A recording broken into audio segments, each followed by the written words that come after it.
नमस्कार। आज के वीडियो में मैं कबीर की कविता की विशेषताओं पर आपसे बातचीत करूंगा।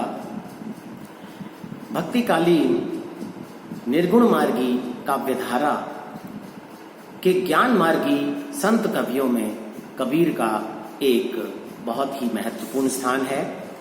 कबीर इतिहास के उन विशिष्ट महापुरुषों, संतों, भक्तों और कवियों की पंक्ति में शामिल हैं जिन्होंने अपने अपने क्षेत्र में विशिष्ट योगदान देकर राष्ट्र को, समाज को एक नई दिशा प्रदान की। कबीर संत भी थे, कबीर भक्त भी थे, कबीर कवि भी थे और कबीर समाज सुधारक भी थे। कबीर एकदम निरक्षर थे, किसी प्रकार की कोई विधिवत शिक्षा उन्होंने ग्रहण नहीं की। वे स्वयं लिखते हैं, मसी कागज छुयो नहीं, कलम गही नहीं हाथ। वे रामानंद को अपना गुरु मानते थे। गोरखपंथी योगियों के संपर्क में भी वे आए और वहीं से उन्होंने योग और ज्ञान की प्राप्ति की। कबीर केवल मुंह से बोलते थे, उनकी कोई रचना हमारे सामने नहीं है, लेकिन कहा जाता है कि उनके एक शिष्य धर्मदास ने बीजक नाम से उनकी वाणियों का संकलन किया है और उसे 3 भागों में उन्होंने बांटा है, सबद, साखी और रमेनी। कबीर को शास्त्रीय ज्ञान नहीं था, लेकिन काव्य शास्त्र से परिचित न होते हुए भी उन्होंने अनुभूति की सबलता अपनी वाणी में रखी है। वे निर्गुण ईश्वर की उपासना पर बल देते हैं, ईश्वर के एकत्व भाव की ओर संकेत करते हैं। उनका मानना है कि जो ईश्वर भक्ति उनकी कविता में अभिव्यक्त हुई है वह निर्गुण और निराकार रूप में है। ईश्वर सर्वव्यापी है, एकेश्वर है, निराकार है, निरूप है और शाश्वत है।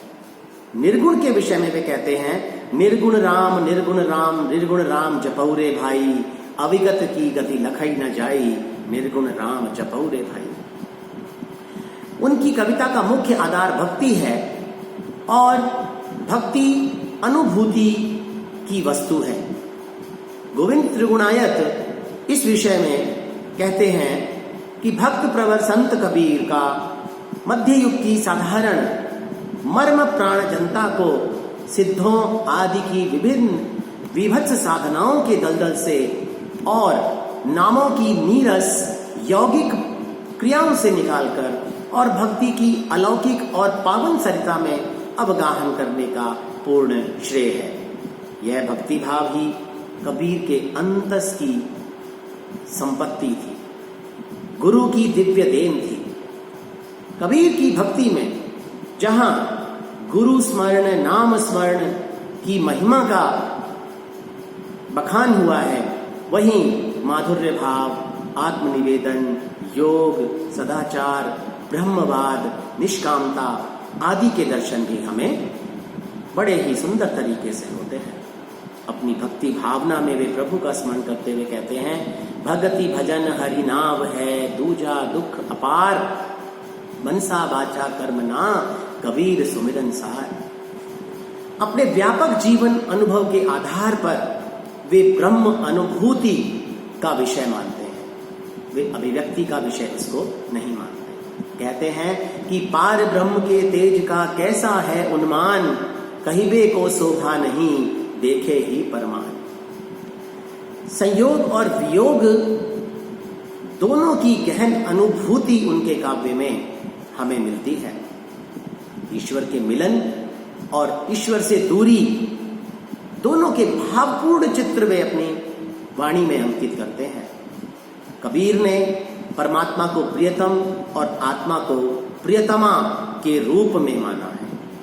जीवात्मा और परमात्मा के इस दाम्पत्य प्रेम में मिलने और बिछुड़ने दोनों प्रकार के भावों को उन्होंने अभिव्यक्ति प्रदान की। कबीर की आत्मा प्रियतम ब्रह्म से मिलने के लिए व्याकुल है, लंबे समय से अपने पति रूपी परमात्मा से बिछड़ी हुई है, उसके दर्शन करना चाहती है। बहुत दिनन की जोवती बाट तुम्हारी राम, जीव तरसै तुझ मिलन को मन नाही विश्राम। प्रेम तत्व का निरूपण करते हैं वे।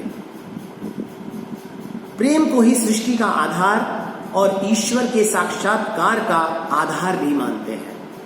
कहते हैं पोथी पढ़ पढ़ जगी मुआ, भया न पंडित कोई, ढाई आखर प्रेम का पढ़े सो पंडित होई। कबीर का रहस्यवाद भी बहुत महत्वपूर्ण है। कबीर की विरहिणी आत्मा की विकल पुकार, उसकी मर्म व्यथा, उसकी हूक, उसकी भावनाओं का प्रबल आवेग, जिज्ञासा का भाव, ये सब रहस्यवादी चेतना के ही प्रभाव है। कबीर की विरहिणी आत्मा कहती है, पर्वत पर्वत मैं फिरा, नैन गवाए रोई, सो बूटी पाऊं नहीं, जाते जीवन होई। कबीर की विरहिणी आत्मा प्रियतम प्राप्ति के लिए अपना सर्वस्व न्यौछावर करने के लिए तैयार है। कहती है, ये तन जालो मसी करो, लिखो राम का नाम, लेखनी करो करंक की, लिखी लिखी राम पठाऊं।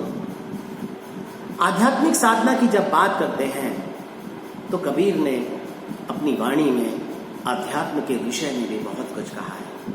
आत्मा, परमात्मा, जीव, जगत, माया, शैतान, इन सब की विवेचना वे अपनी आध्यात्मिक साधना में करते हैं। कबीर की साधना भारतीय अद्वैतवादी साधना से प्रभावित है।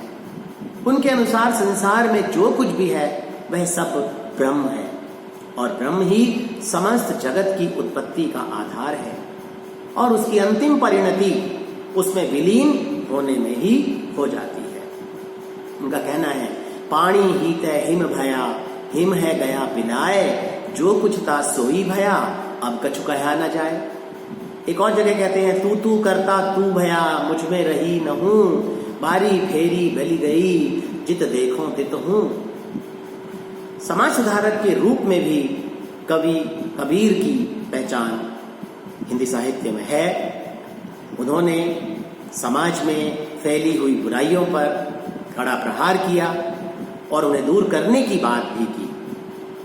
मूर्ति पूजा, बाह्याडंबर, नारी संग, मांसाहार, नमाज, व्रत, ढोंग, ऊंच नीच, जाति भेद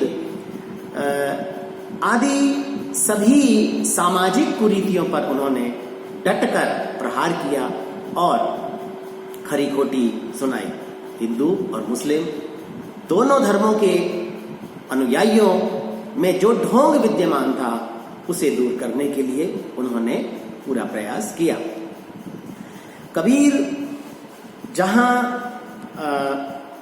अभिव्यक्तिगत विशेषताओं की बात करें तो उनकी वाणी में भाषा, अलंकार, प्रतीक, बिंब, छंद, काव्य गुण, रस, शैली आदि को यदि ढूंढा जाए तो वे कहीं ना कहीं मिल जरूर जाएंगे, लेकिन कबीर ने कोई सायास उनका प्रयोग नहीं किया।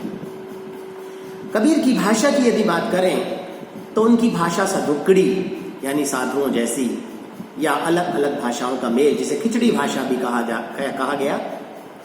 इसका सीधा कारण यह था कि कबीर संत थे, घूमते फिरते रहते थे।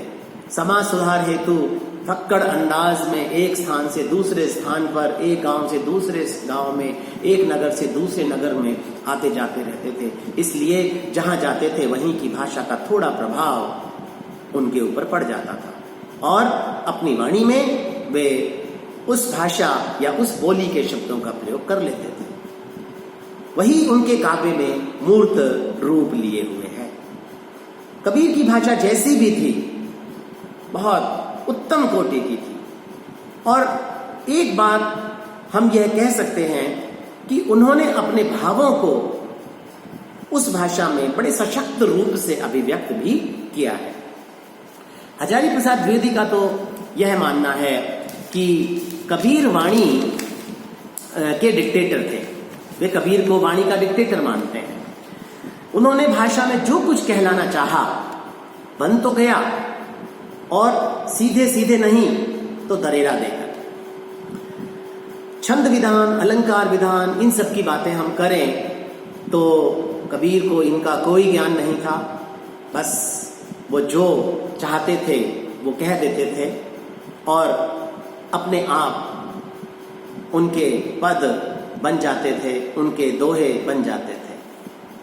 तो कबीर का लक्ष्य कविता लिखना नहीं था, कविता करना भी नहीं था। कविता तो एक माध्यम मात्र थी, लेकिन फिर भी उनकी कविता के आगे अच्छे अच्छे कवि भी पानी भरते हैं। उनके काव्य का जो कथ्य का विषय है वह उनकी निर्गुण ब्रह्म की भक्ति, प्रेम की महिमा, गुरु का महत्व, राम नाम की महिमा, आत्मनिवेदन, आध्यात्मिकता, रहस्यवाद, समाज सुधार और जनता में फैली बुराइयों को दूर करने के लिए जनता को उपदेश देना। इस प्रकार यदि हम इन सभी बातों को ध्यान में रखते हैं और कबीर की आलोचना करते हैं तो कबीर की कविता उच्च श्रेणी की कविता घोषित की जा सकती है। इसमें कहीं कोई अतिशयोक्ति नहीं है।